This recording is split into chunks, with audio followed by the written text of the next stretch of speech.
नमस्कार, जय हिंद, जय भारत और जय उत्तराखंड। मैं गौतम सिंह बिष्ट उत्तराखंड हिलांसी यूट्यूब चैनल से आपसे मुखातिब हूँ। और आप सब मित्रों को होली की बहुत शुभकामनाएँ। और आज मैं हूँ अपने पैतृक ग्राम बड़खुलू, जिला पौड़ी गढ़वाल, उत्तराखंड में। और जैसे कि मित्रों आप जानते हैं कि इस बार हमारी माताजी शांत हुई हैं, तो हमारे उत्तराखंड में रिवाज है कि जब कोई परिवार का सदस्य शांत होता है तो उस पर्व को छोड़ दिया जाता है, वो पर्व नहीं मनाया जाता है, जबकि उनको आज 1 महीना गुज़र गया है। लेकिन हम होली दोनों आदमी होली मनाने के लिए हम चलते हैं प्रकृति की गोद में।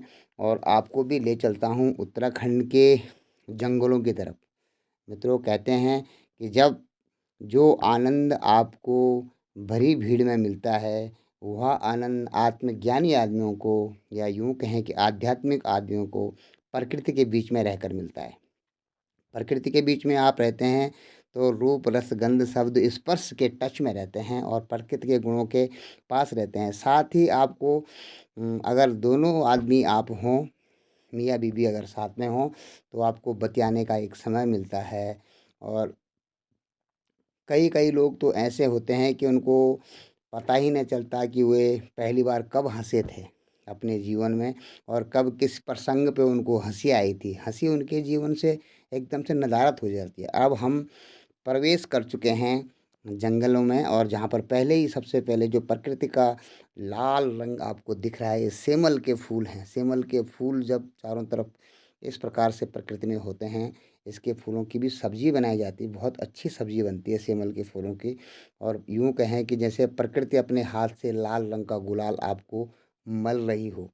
और इस प्रकार साथ साथ में आप पिकनिक भी में भी रहते हैं, और गाय के लिए आप घास भी इकट्ठे करते जाते हैं। और दूसरा जो बैंगनी रंग के फूल आप देख पा रहे हैं, ये है कचनार के फूल।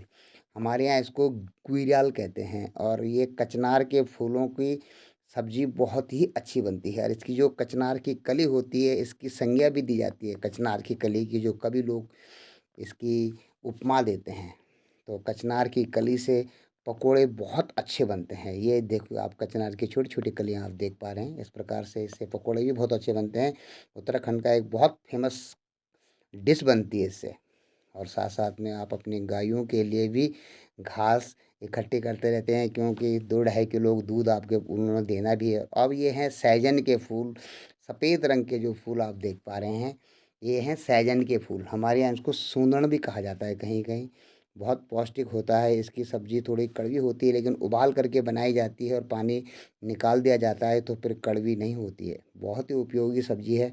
और रंग के साथ-साथ में आप देख पा रहे हैं कि लाल रंग के सेमल के फूल, बैंगनी रंग के कचनार के फूल और सफ़ेद रंग के आपके पास में सहजन के फूल। यूँ कहें कि प्रकृति जैसे अपने हाथों से आपके ऊपर रंग न्योछावर कर रही है। लेकिन अफ़सोस है कि हम इनको महसूस नहीं कर पा। और ये जो आप पौधा देख पा रहे हैं, जब हम छोटे थे तो दादी कहती थी, इनके बीजों को हाथ में यूँ करके मल लो आप, और इनके बीजों से आप एक दूसरे के गले पे गाल पे लगाओगे तो आपको क्या लगेगा, जैसे रंग। और जब आप गांव से जंगल से गांव की तरफ लौटते हैं, तो मैंने देखा कि अचानक मेरे सिर के ऊपर से बहुत सारी मधुमक्खियाँ गुजर रही हैं। और वो एक ऐसी जगह पे जाके बैठती हैं कि उत्तराखंड में ये एक जलोटा कहा जाता है इसको।